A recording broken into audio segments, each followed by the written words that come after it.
A graça e a paz do Senhor Jesus Cristo a todos. Que Deus os abençoe. Obrigado, Senhor, por tudo. E obrigado a você que assiste ao meu canal. O canal Cleo Jampa é um canal que se preocupa em orientar você em relação à palavra do Senhor. Qual foi o maior reformador da história protestante? O que é reforma? O que é ser um protestante? Tem muita gente que acha que protestar é uma coisa ruim. Depende da forma que você está protestando. Se você está protestando uma coisa que está errada para que ela se conserte, não é ruim. Mas se você protestar uma coisa que está correta para que ela se torne incorreta, aí sim seria ruim. Amém? Bom, vamos usar dois versículos. O primeiro é aquele que diz assim: não coloque a sua candeia embaixo do alqueire. Coloque a sua candeia sobre o velador. O que é isso? Que candeia é essa? É a palavra de Deus. E o que é velador? Era uma hastezinha que colocava na parede, na parte de cima, e você vinha com aquela tocha, naquela época, né? Tinha umas tochas, e você colocava na parte de cima. Então ela iluminava todo o quarto. A palavra de Deus, quando ela é pregada, ela ilumina todas as pessoas que ouvem e absorvem essa palavra e obedecem, é claro.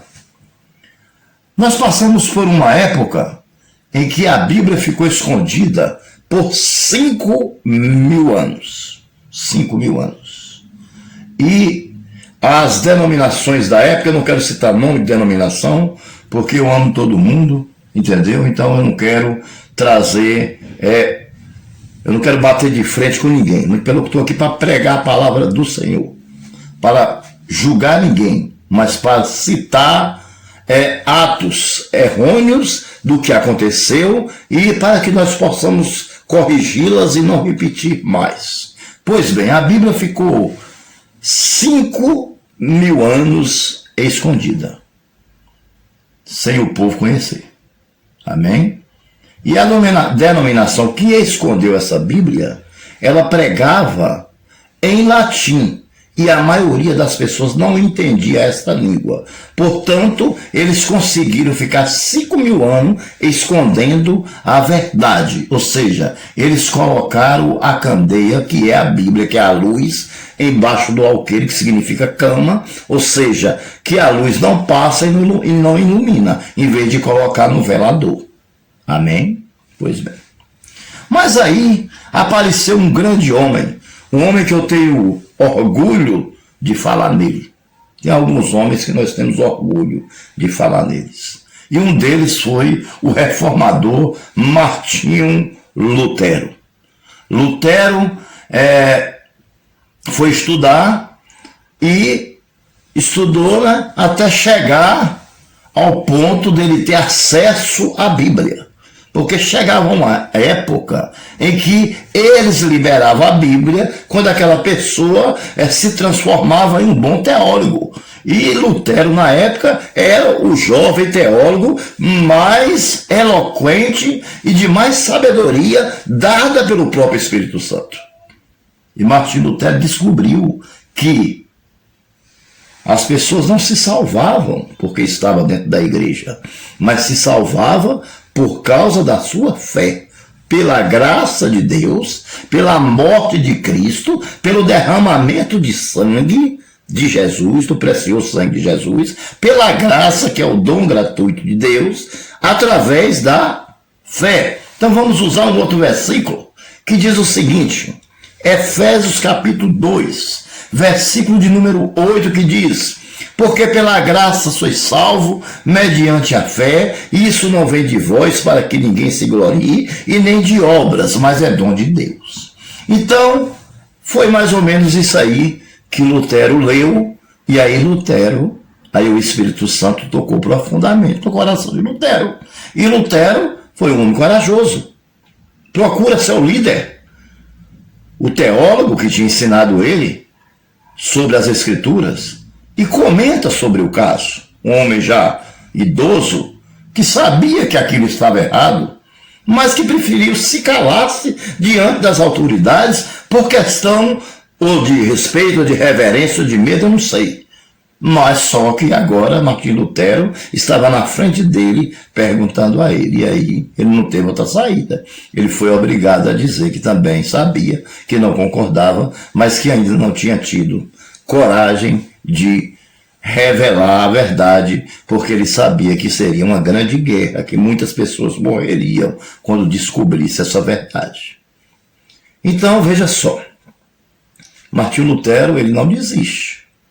Não desiste, e ele é transferido para um seminário para dar aulas e para pregar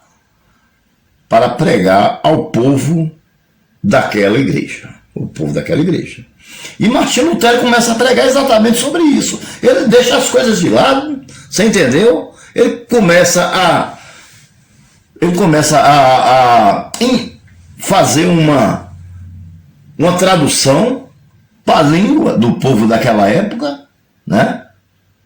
E começa a pregar exatamente sobre a salvação, que não vem porque estamos dentro de uma igreja. A salvação vem porque nós devemos obedecer a palavra de Deus e ter fé. Primeiramente, nós temos que ter fé, porque a fé vai gerar esperança e vai gerar obediência. E aí nós vamos ler a Bíblia toda e vamos entender a palavra de Deus. Então, Martinho Lutero, ele abriu os nossos olhos para a salvação, porque senão até hoje nós não conhecíamos a Bíblia se não fosse Martinho Lutero. Claro, Deus podia usar uma outra pessoa, né? Como usou muitos outros. Depois veio Wesley, né? E assim, muitos outros reformadores que vieram após Martinho Lutero. Mas Martinho Lutero, ele teve muita coragem, muita coragem. Ele renunciou àquela denominação por amor à salvação das almas. E teve que fugir daquele lugar para escrever as 93 teses, que foram recolhidas pelas autoridades daquela denominação na época e colocaram fogo em tudo. Pessoas morreram queimadas em fogueiras santas, né?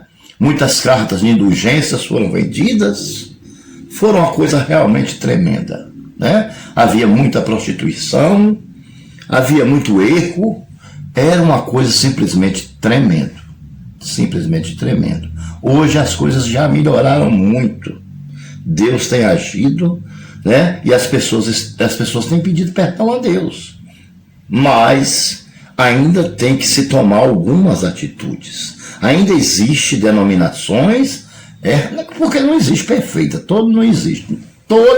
A única igreja perfeita que existe, de verdade, na sua plenitude, é a igreja que vai morar no céu, que é a igreja de Jesus Cristo, né? Aqueles que estão preparados para o dia da volta do Senhor. Essa é a igreja perfeita.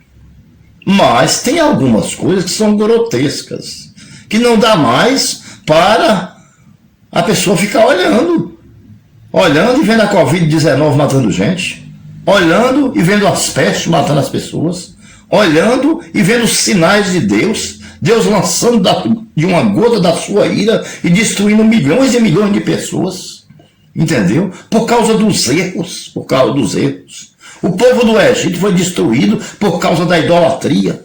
O povo do Egito foi destruído. Mas as pessoas não enxergam, continua, né, na prática do erro. Errar, todos nós erramos. Ninguém está imune de errar. Todo mundo erra. Eu erro, você erra, pastor erra, todo mundo erra. Padre erra, presbítero erra, né? Bispo erra, apóstolo erra, porque nós somos falhos. O protestantismo, né? Os protestantes, os reformadores, como por exemplo, eu estou citando Martinho Lutero, porque é um dos que eu acho que mais teve coragem de tomar uma atitude, foi Martinho Lutero. Você entendeu? Eles vieram não para trazer o mal, eles vieram para trazer o bem. Porque tem gente que diz, ali é protestante. Não chama a gente de evangélico, não chama de cristão, não chama de crente, diz que nós somos protestantes, porque nós protestamos uma denominação, né? Porque a nossa palavra vai de encontro a algumas pessoas que dói profundamente, porque quando a gente não está enquadrado, quando a palavra vem, dói. Você entendeu? Mas ser protestante para trazer a verdade é trazer vida. É trazer vida. Jesus também protestou. O que Jesus protestou? Contra os falsos mestres, os falsos profetas, a idolatria, a festa na porta da igreja, chicoteou pessoas. Jesus protestou. Jesus pregou a palavra de forma correta e chamou os saduceus e os fariseus de hipócritas. E João Batista, que foi o maior profeta que o mundo já conheceu, chamou eles de raça de víboras. Você entendeu? Então, meu amado irmão, é hora de fazermos uma introspectiva. É hora de fazermos uma reforma. É hora de protestarmos. É hora de protestarmos. Com amor, com carinho, sem guerra, sem morte, sem sangue, sem derramamento de sangue, porque a nossa luta não é contra a carne e o sangue, não é contra o nosso irmão, é contra o principado e a potestade, contra o diabo que habita nas regiões celestiais, na expansão, que estão lançando seta e que estão alcançando pessoas que têm uma mente saudável e que conhece as Escrituras, tem as Escrituras nas mãos, como disse Estevão, quando fez sua defesa. Vocês têm a lei, mas não usa de forma correta. E depois olhou para o céu e disse assim: eu estou vendo o céu aberto e Jesus está sentado à direita do Pai. Foi apedrejado até a morte e disse assim: ó, Pai, perdoe, não sabem nem o que fazem. Não sabem nem o que estão fazendo. Então tem muita gente ainda hoje, muito líder religioso, levando as pessoas à morte espiritual. E quando parte, não parte para a salvação, parte para a perdição, porque aprendeu de forma incorreta e não tomou uma atitude de sair daquele lugar. Então vamos pedir a Deus força para que nós possamos continuar em sua presença, protestando contra o erro bíblico, contra as pessoas que deturpam, que torcem a palavra de Deus para enriquecer ilicitamente, para levar vantagens. Vamos pedir a Deus para que Deus coloque sabedoria dentro de nós, para que Ele nos carregue, né, de uma força sobrenatural, espiritual, e nos ajude, nos dê sabedoria, nos dê inteligência, uma inteligência santa, uma sabedoria santa, para nós pregarmos contra os erros bíblicos, para que o mundo seja um mundo diferente. Que Deus os abençoe.